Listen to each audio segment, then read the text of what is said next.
On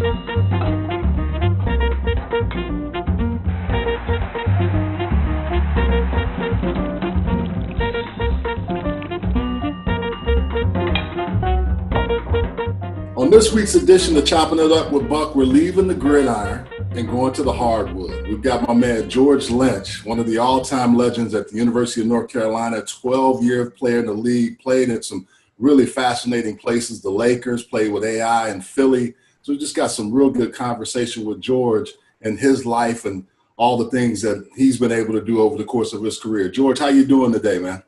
I'm doing great. Thanks for having me. Yeah. So first off, we were talking a little bit. You grew up in Roanoke, Virginia, but I thought it was a real interesting story that you ended up going, you transferred like your junior year. You left, and so you kind of left home early.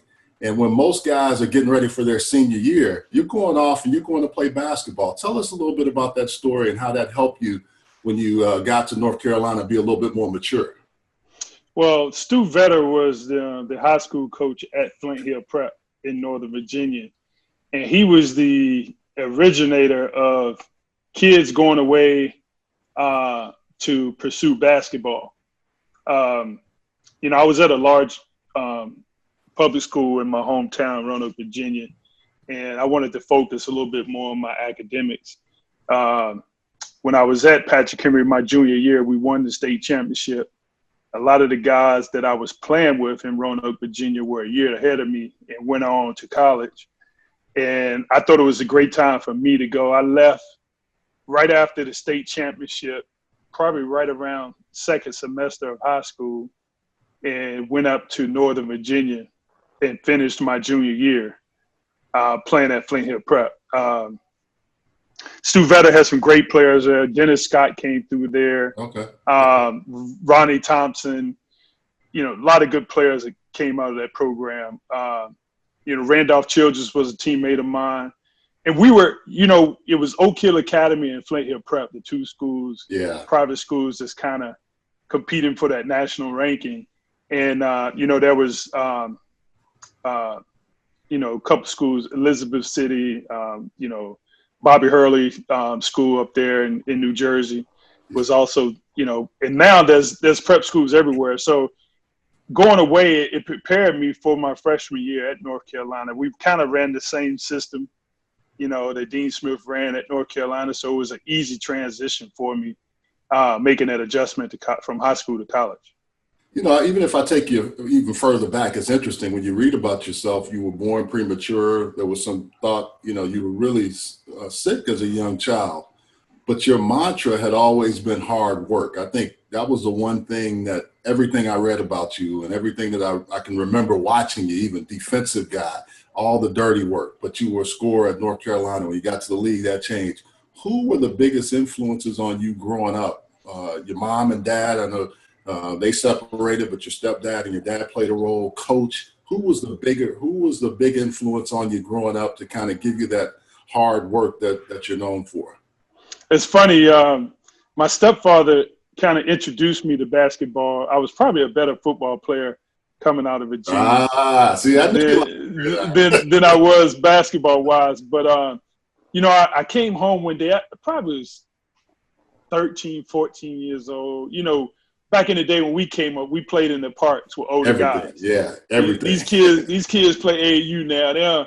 Everything's structured. Everything is organized. Team is already handpicked. But so I went to the neighborhood to play one time. I was by myself. And I came home and I was complaining that the big kids wouldn't pass me the ball. Mm. And so my stepdad pulled me to the side. He asked me several questions. He was like, "Can you play defense?" I said, "Yes, sir." He said, "Can you dribble?" I said, "Yes, sir." He said, "Can you rebound?" I said, "Yes, sir." He said, "Can you score?" I said, "Yes, sir." He said, "Well, play defense, get the rebound, dribble up the court, and shoot it yourself." And it kind of set in, after a while, because I was like, okay, if I'm playing with the bigger guys, they ain't gonna pass it to me, so I'm gonna do it myself. And that carried over into high school. It carried over into college. When I got to North Carolina, Dean Smith said I could be the best player on the floor without scoring the basketball. And when I got to Carolina, it was a McDonald's All-American at every seat. And Yeah. and for me to get playing time on the floor, I had to keep that in mind that I could be the best player on the floor without scoring. Yeah. I think you bring up a great point, George. I love basketball and baseball first before I fell in love with football. So I can remember one of my high school coaches early on, my freshman, sophomore year, said, hey, these old cats ain't going to pass you the ball unless you use your body, you rebound, and you do the dirty work. And then I became a scorer in basketball, but football was my love. I think the thing when you talk about North Carolina, when you got there, that hard work didn't change. What was it about Dean Smith? Because I think everybody knows about the Carolina way. They talk about it like they know it. You lived it. You were in the thick of it. What is it about the Carolina way when you look up and see all the banners that are there, the guys that come before you? What was it about that was so special? Well, when I was a top 25 recruit, McDonald's All-American, one or two at my position. And coming out, Dean was the only one that didn't promise me anything. He said, listen, only thing I'm going to promise you is a fair shot at playing time. And I loved it because all the other schools that recruited me, they were also recruiting other, top players. And I was like, they were promising me the world. Dean was the only one that didn't promise me anything. And I was like, look, I know if I go in there and work, I'm going to deserve playing time. And this coach ain't going to promise the next recruit and recruit over me. That was one of the things I respected about Coach Smith because, coming from my stepfather, my high school coach, Stu Vetter, even my high school coach in Roanoke, I was always surrounded by great players. I just had to earn my playing time and earn my piece of the pot. And going to North Carolina, it was the same way.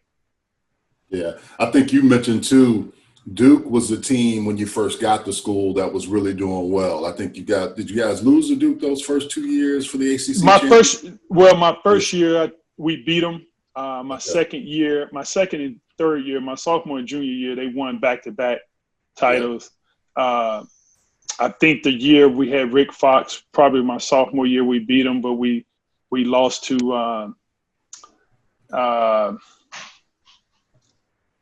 we lost to Kansas in the Final Four. We would have played Duke again, but Duke had just won 2 back-to-back titles going into my senior year, and you know how it is. It's, those schools are less than 10 miles apart, and we had to live with that for 2 summers. So what was that? I know before the senior year, you had talked about we're going to train differently, we're going to do different things, we're going to be prepared. So when we get to that chance, we're going to beat Duke for the ACC championship. But you started talking like we're going to win this national championship, and here's how we have to do it.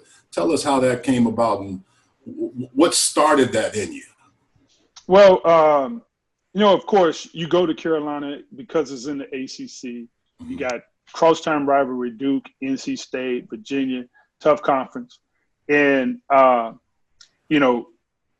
promise when I went to North Carolina was to graduate and win a national championship. We got to the Final Four my sophomore year.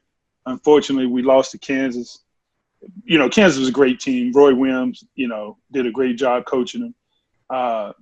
But with the competition and Duke being down the road, I had to make sure I came out of there with a national championship. And going into my senior year, I was a captain. I pulled the guys to the side. I said, look, we're going to have curfew, 2 nights for the game. Night before the game, there's going to be a strictly curfew. We're going to be in by 10. We're going to be committed, stay out of the bars. And the guys bought in. And Coach Smith has been close several times. He had been to Final Fours. He had only won 1 national championship. And we had a great group of guys. We had been through the wars and battles. We lost 4 games that year to Duke, Florida State, Wake Forest, and Michigan. And we were destined that year. We were, of course you got to be healthy and be playing well, but we were a close-knit, and we had been through it for 4 years, and it was just our time. I know winning the national championship is a big deal. We have to talk about that, especially Chris Webber, because I heard a story that when you guys played them in Hawaii, they almost made the same mistake that they did in the national championship game. So my question has always been, why did you go and guard him and trap him again? What made you know, okay, this is going to happen? And how did it work out so perfectly for you guys? It was interesting. You know, if you look back through that season, we played Michigan. I think it was Christmas, right before the Christmas or Thanksgiving holiday in Hawaii. And, you know, Coach Smith, I mean, he was a stickler to details and preparation. We spent more time going over late game situations. How would we get back in the game? And Coach Smith trusted me as a senior. He allowed me to go trap the ball whenever I thought it was necessary or felt that I could make a decent trap. Like I said, I was a pretty good football player. I think I could have played free safety.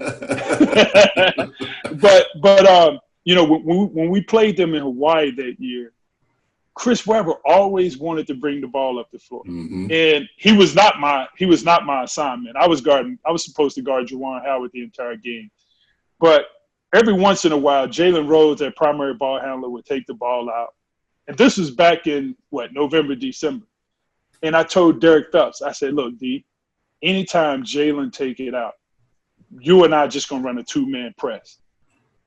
We had Eric Montross back protecting the rim. So I told Montross, I said, look, if Jalen takes it out, you just run back to the rim. I'll get back to Juwan before they get the ball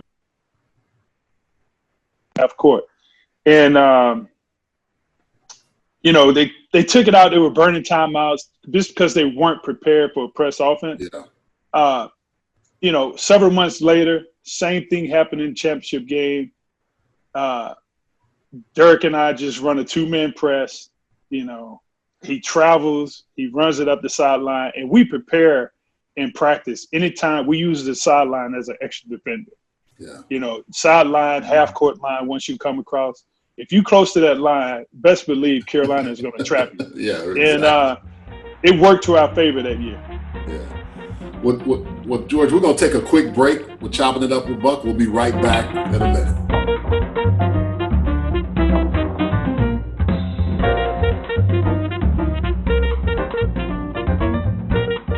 Many people are looking for natural alternatives to help ease their aches and pains. Begin stopping the pain with the help of Pain Stopper. Formulated by healthcare providers, Pain Stopper helps alleviate a variety of physical ailments so you can get back to doing what you love. Our products are triple independently lab tested to ensure the highest quality hemp available. Visit PainStopCBD.com for more information. Pain Stopper, because why manage pain when you can stop it? At Heslop Wealth Advisors, our goal is to help small businesses develop quality retirement plans for their employees through our Lunch and Learn seminars. We provide lunch and learning tools to help your company succeed and unmatched customer service.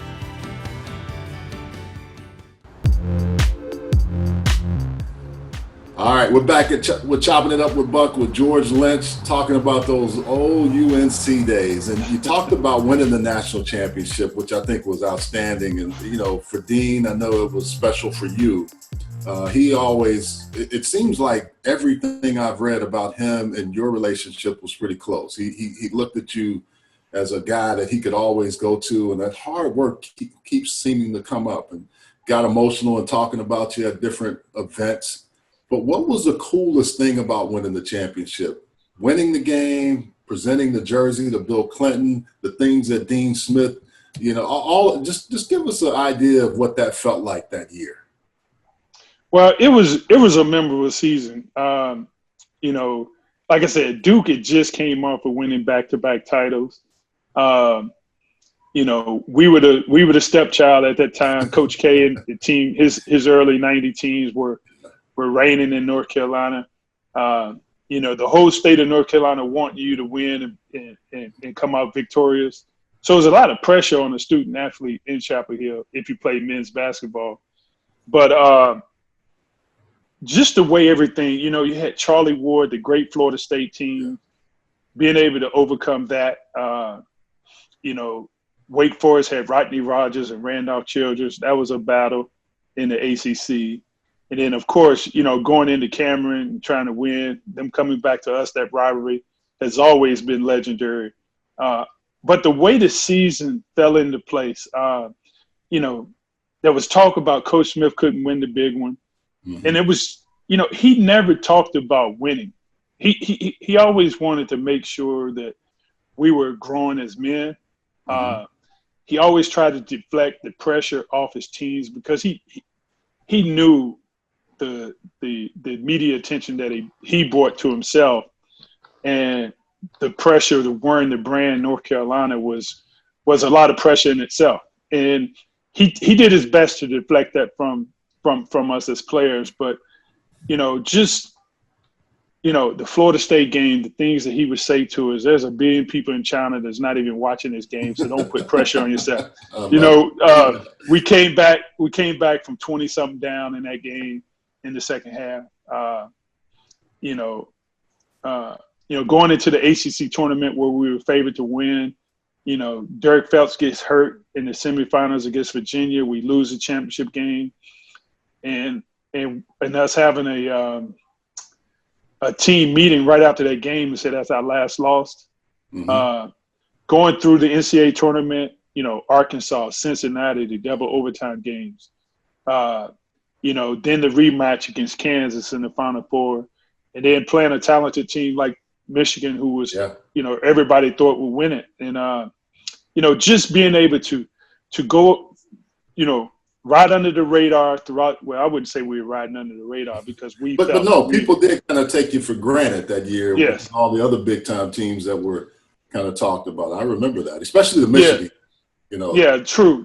That was, but we enjoyed it because Coach Smith prepared us for any situation, and we felt that maybe they were more talented in Michigan, but we were the better prepared and better coached team.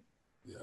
Now, having all those great alums, whether it's, James Worthy, Sam Perkins, Kenny the Jet Smith, Michael Jordan, the list is endless. But when you step onto that campus, how much are they coming back, giving you advice and telling you about the next step that you'll go through in the process? Because, I can remember at UCLA, Reggie Miller and Pooh Richardson and all those guys that were going on and coming back, and it was always ball that was played at Wooden, just like it is in North Carolina. You guys find those guys and you're playing and you're kind of getting the experience of the next level even before you get there. Tell us a little bit about that and who was influential on you from the North Carolina family. Yeah, like I said, my recruiting visit on campus, the players, Rick Fox, King Rice, Kevin Madden, Scott Williams, Hubert Davis, were the guys that recruited us. And if they liked you, then Coach Smith would continue to recruit, after your visit. They're checking you out to make sure you fit. Make sure you were there wearing the brand. And then, you come back your freshman year in the summer and you got, J.R. Reed, Sam Perkins, Brad Doherty, Kenny the Jet Smith, Michael Jordan, those guys in the gym, and you feel like you're 15 again. You're waiting on the sideline for them to let you in. I get in. Because they got rules. You got the NBA players, and then you have the upperclassmen, and then incoming freshmen get to play. So, luckily enough, I was highly recruited that year, and I was able to get on the floor with Michael, and everything in that Last Dance. is very true. Hey, I know from being on the sidelines and watching them play, and I know from guys that have played with them that everything you saw about that is true, and his level of intensity and wanting to win. What else from that experience helped you? Because you're a hardworking guy, and generally he tends to like guys that are going to work hard, rebound, and give him opportunities. Even as a young pup, I'm sure that helped you get in some of those summer league games as well. Yeah, because I was, came in, coming from the prep school at Flint Hill Prep, I was in tip-top shape. Mm-hmm. So, guys like King Rice and Rick Fox, they want to win in the summer. So, I probably gave them the better chance out of all the other freshmen coming in that class. And so I had the opportunity to be one of the first games to play when Mike came back. And, you know, a lot of people don't understand Mike is as competitive, you know, as he is, you know, in real game situation, even in pickup games. You know, he didn't take any game for granted. He would pick, you know, walk-ons and guys who came off the bench and play with them so he could take all the shots. But he didn't lose many games during the summer.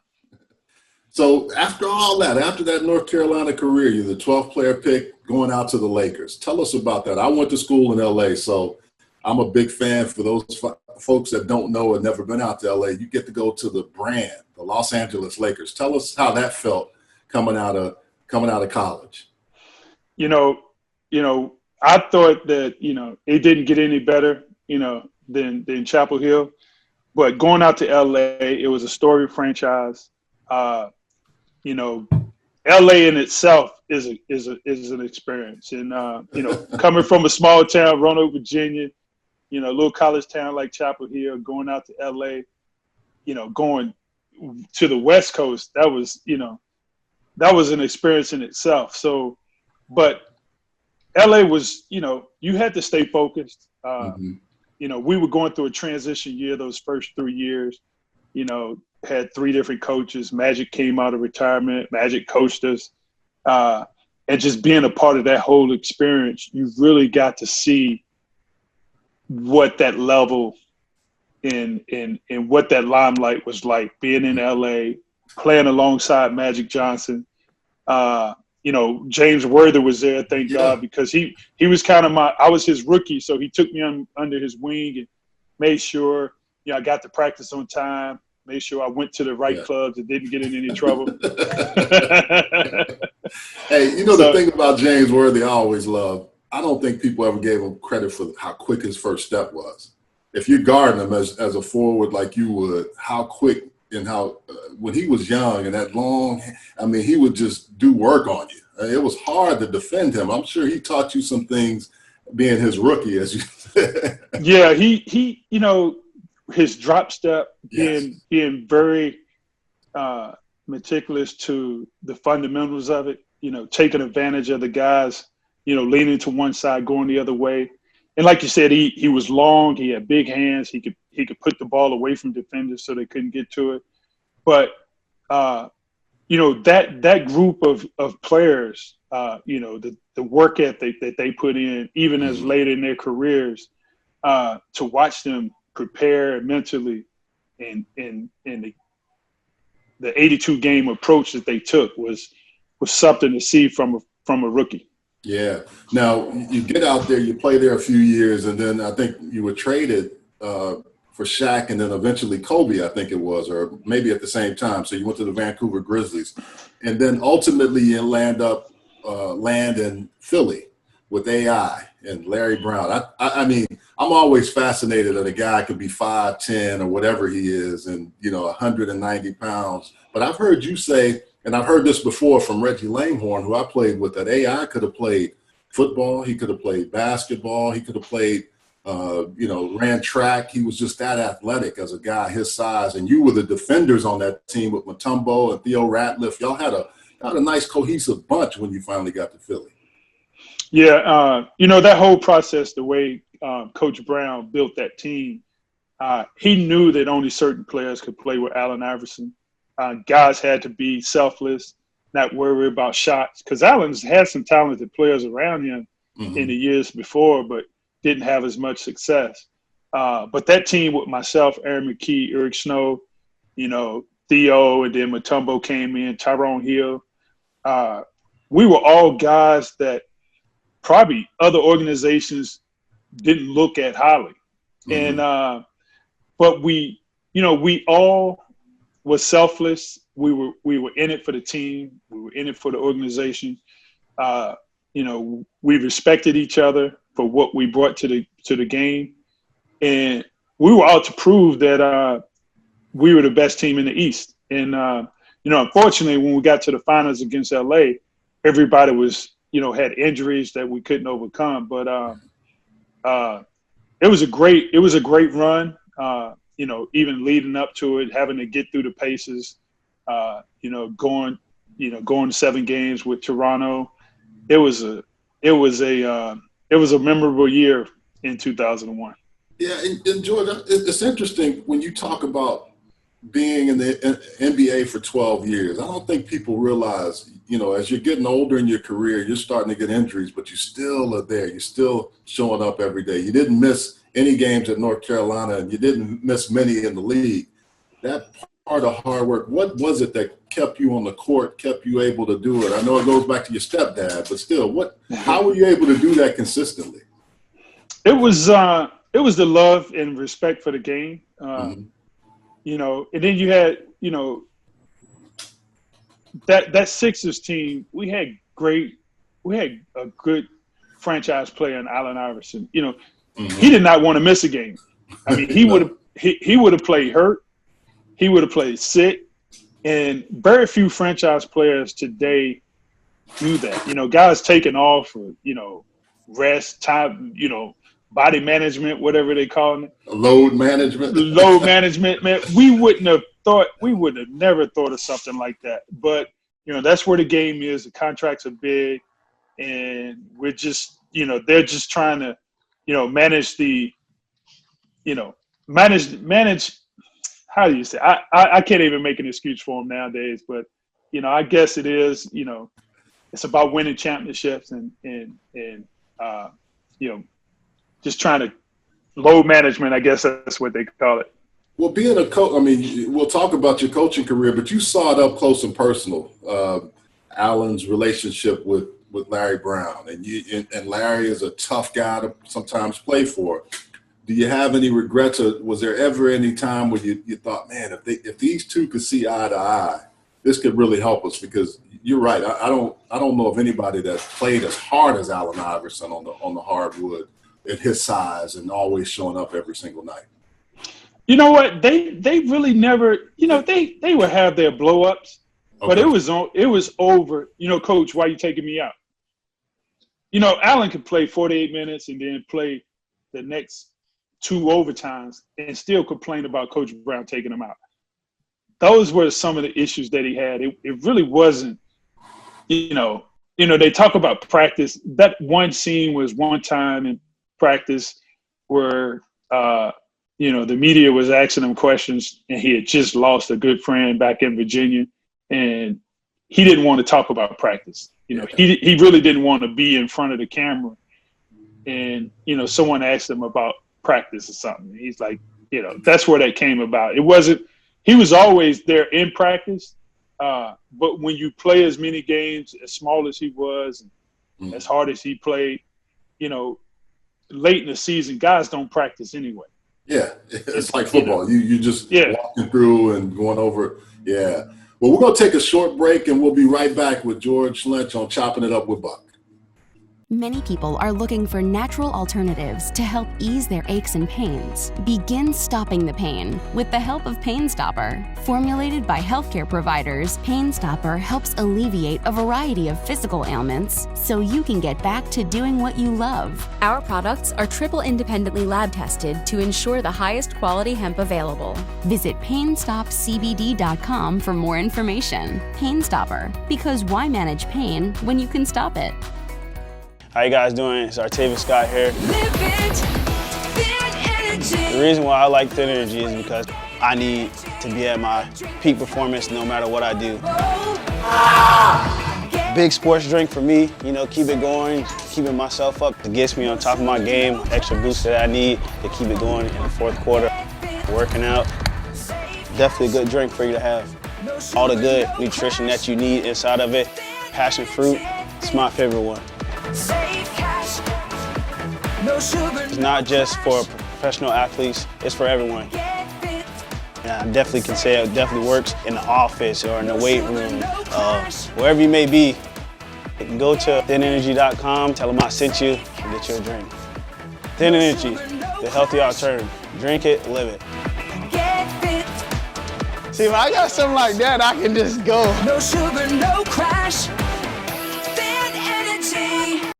So we're back with Chopping It Up with Buck. I have George Lynch, the legendary North Carolina national championship winner. You talk about that. The thing that was impressive, George, 16th leading scorer coming into this year, third leading rebounder, and second in steals. I love the hustle plays that you had.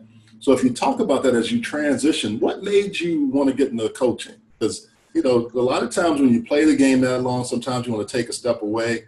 I'm sure you had coached and done some different things. What made you decide to get back into coaching and staying around the game that way? Because growing up as a youngster, I saw a lot of my school-age friends, neighborhood friends, once they wasn't playing sports, they went down the wrong path. Some ended up jail, some ended up dying, some ended up, mischief type activities. So, having a stepfather that taught me the game of basketball, and then having coaches, as a youngster take interest in me because they saw the skill set and abilities that I had, being able to use the sport to go to North Carolina, be drafted by the Lakers, play 12 years in the NBA. I always felt that, I owed it to give back. And, Coach Smith always encouraged the guys to come speak at camps. He sent us throughout North Carolina speaking to youngsters, and watching the young kids take interest in you as a college student because you wore a uniform, you played in North Carolina, and then playing in the NBA and just being able to grab the attention of young kids, both boys and girls, it meant a lot. And it was my way of giving back. And that kind of, the enjoyment I got out of it kind of led me into coaching. Who was the best influence besides Larry Brown? I know you were on his staff at SMU, but who else in your NBA career really played a big role in you wanting to coach and becoming a coach? Coach Smith. Later in my career, I played for Paul Silas. Yeah. He was a great just his approach, it was different from Larry Brown's.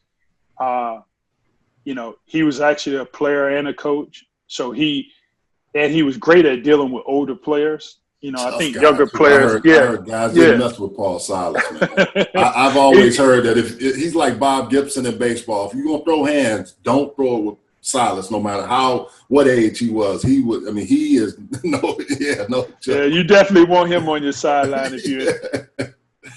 Yeah. Well, and you think about that with those guys that you're talking about who are all influential. How was your experience with Clark, Atlanta University or Clark University in Atlanta, coaching those young men at a historically black college and really helping them come along and learn the game of basketball? It was refreshing.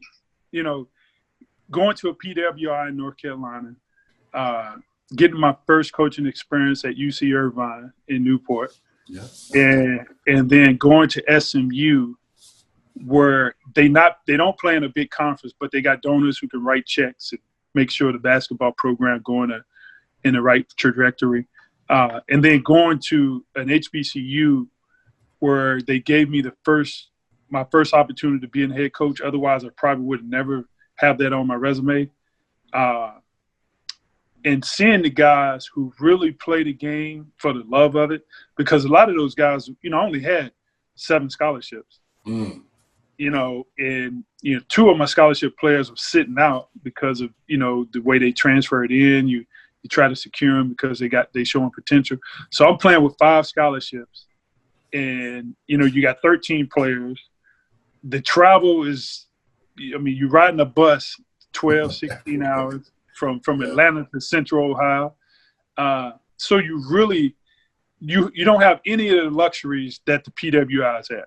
Mm-hmm. And to see those guys give me everything they had, it was a joy in coaching those guys, because a lot of them, you're not coaching talent. You're coaching, guys who are smart, educated. I had the highest team GPA on campus out of a basketball team. Men's basketball team at that. That's rare on the college campus. That's impressive. So, I had 9 guys with a 3.0 GPA or higher. And just being able to give back to those guys and, being on a historically black college campus, it meant a lot. Yeah, you talk about fulfilling role and being fulfilled with giving back. So that was part of your giving back. Also, too, with COVID-19 coming, what has happened and what has transpired? Because I know you stepped away from coaching with Clark and you started a different organization, HBCU Heroes, to help, and we can talk a little bit about that. But what has it been for you during this time where we've been staying at home, you've been with your family more? What has that transition done for you? Oh, it's been great. Even before the COVID-19, I got the job at Clark 2 years ago, and, seeing the disparities between PWIs and historically black colleges. Back in the 60s, they took the athletes out of black colleges and, recruited them to go to the PWIs. And then, now to the day, the corporate dollars, the advertisement, it's not at your black colleges, it's at the bigger schools, the bigger institutions, more visible. And just, being able to, now with the COVID situation, I started HBCU Heroes 2 years ago because anyone can be a HBCU hero. Like Steph Curry didn't go to Howard, but he gave money back to Howard. Okay. Charles Barkley gives to Miles. He gave to Clark. Oprah Winfrey gave to Spelman. She gave to Morehouse. Anyone can be a hero at an HBCU, and it doesn't take the large dollars like it does if you give to a predominantly white school, because they have boosters. They, you to get your name on the building, you got to give $20 million. The HBCU, $10,000 would go a long way. $100,000 would go a long way. I think Charles gave $1 million to Clark. That could change a HBCU for a long time. So that's the difference. And now with this, COVID situation, a lot of the students were forced off campus to finish their education. We don't know if they're going to be able to go back. Morehouse shut down football. Yeah. And I'm sure a lot more of the HBCUs are going to have to do the same thing, follow suit for fall sports. And that's what HBCU Heroes is about. We want to be able to help these HBCUs level the playing field through their athletic departments, because sometimes, a lot of times, if you give money to a HBCU, it doesn't trickle down to the athletic department, because their need is so great. They have to figure out, okay, where are we going to spend this, and back in the 60s, that was the only place that blacks could go to school with HBCUs. Well, I was going to ask you that. Do you think with that happening and all the events that have happened in the world over the last couple of months, that we might see more student athletes that are black that end up going to black colleges as opposed to going to some of the larger institutions? It's going to take a lot. It's going to take a lot. It's going to take the alumni to give back more. You competing against endowments at these PWIs that is, I think if you merged all the HBCUs together, they might not have the type of endowment that Harvard has. So, and you're saying predominantly white institutions as PWIs? Yes, okay. Yes. Just for the people out there that don't know, I just want to make that clear. Yeah. So it's tough, and I think black is the new black now. So if we level the playing field and everybody think about considering, even if you apply to HBCU, it helps because. I think at North Carolina, they might have had, 50,000 applicants last year. Whereas, if an HBCU gets 300 applicants, and those application fees can go a long way. You can do a lot with those application fees in terms of running your universities. And, the PWIs get more than enough kids applying, and not enough people are applying at HBCU.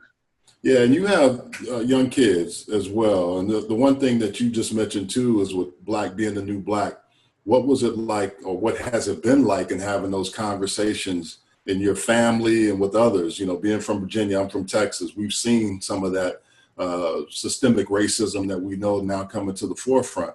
What was it like talking to them after the George Floyd incident or Breonna Taylor, all these things that we've seen even before that we knew were there, but now we're seeing it being captured on film and all these different things that we see now that we've known for years?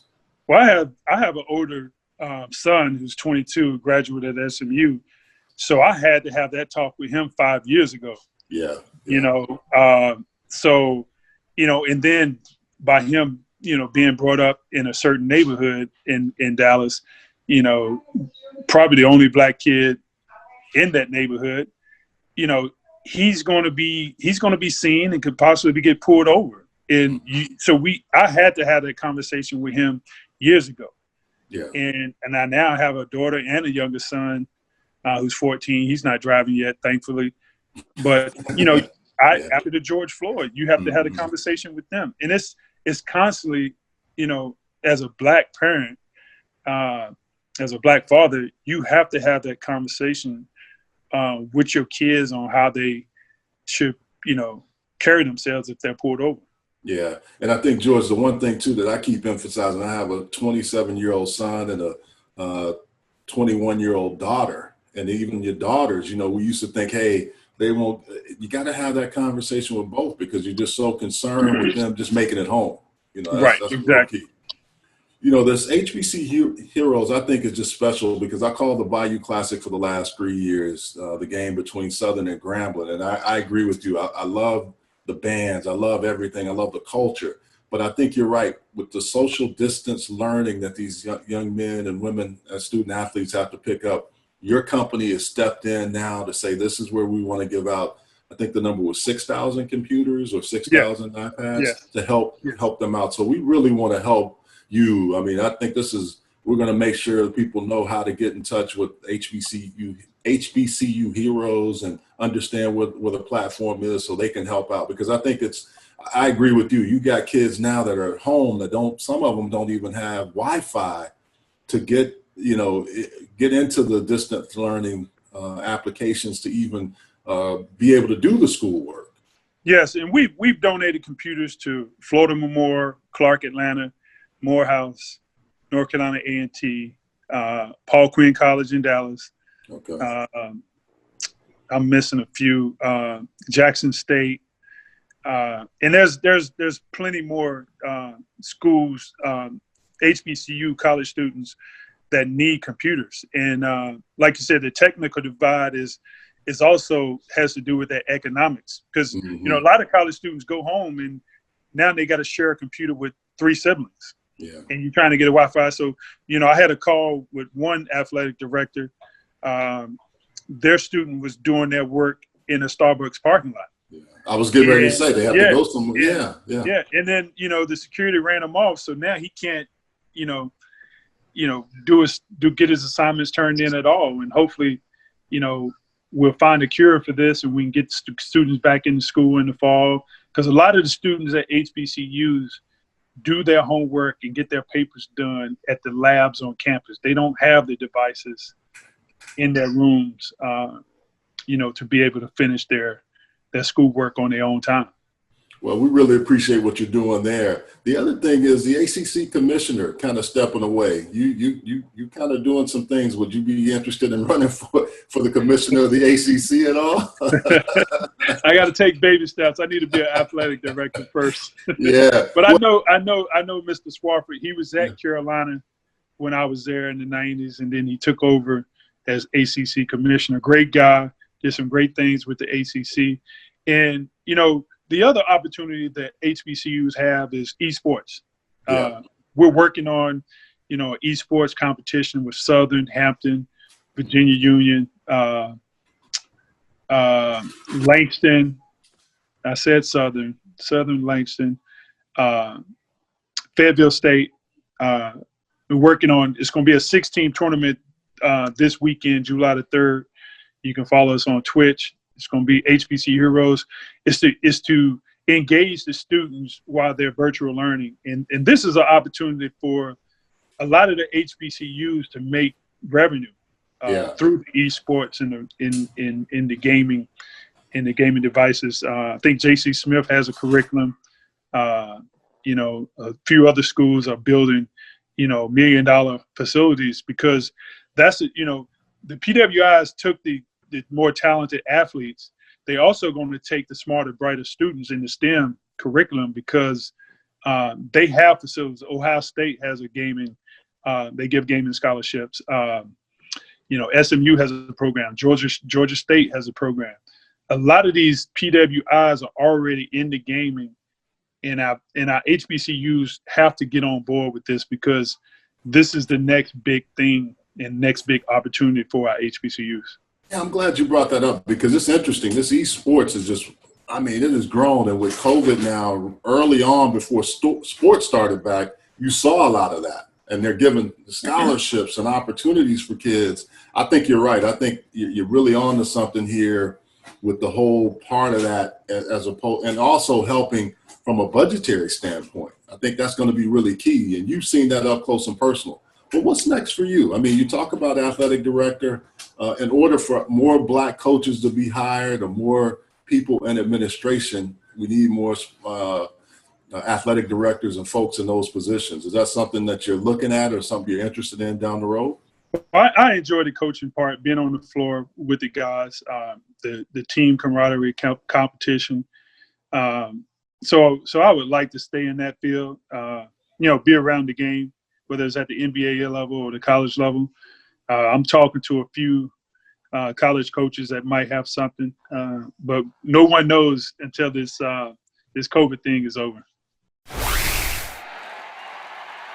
So, George, with what is in your iPod, what you're listening to, what is on your Apple Music or your Spotify, what tunes are keeping you going and keeping you busy all day? I'm a 80s, 90s guy, so I got Drew the Damager. I got Tribe Called Quest. Love it. Of course, I got Biggie, Jay-Z, and Tupac.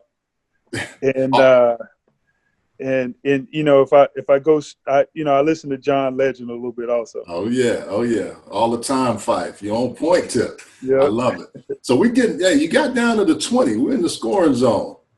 Tell me your best memory of Dean Smith and when you knew I'm going to the next level. He anointed me. He gave me the understanding that I can get to where all those other great Tar Heels went.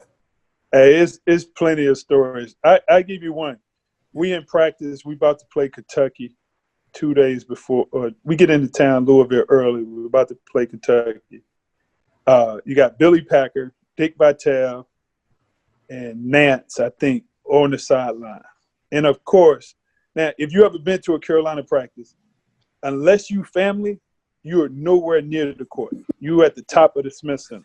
And you hear the stories about Coach. You playing for him, you see him every day. You see the swag. You see the confidence that he has, but you don't understand the power.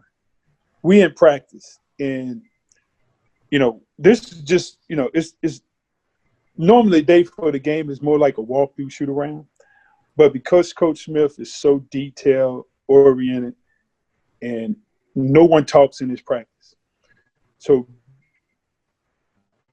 the three reporters, Dick Vitale, Billy Packer, and Nance on the sideline talking, carrying on the conversation. I don't know what they talking about, and said, if y'all don't shut up, I'm going to take my team and leave.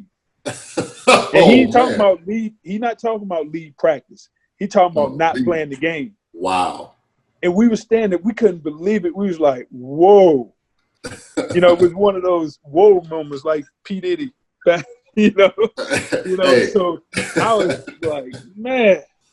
But, that was, you understood, what he meant to the game and what he brought to the game when you're around him and watch the way he carried himself and the respect and the treatment he gave us as players. And, we were at the top of his list. He said he would, if the president called and he was in practice, he would not take the call until practice was over. Wow. Well, I just threw you a nice little fade route because of the height over there, man. I'm tall, but you're taller, and you're going up and get it. Touchdown. Hey, man, it's been good having you on. Come back anytime. We want to find out where you're going to be. HBCU Heroes. Check that out again. On this edition of Chopping It Up with Buck, we had George Lynch. Always a pleasure, and we'll check you out on the next side. All right. Thanks for having me.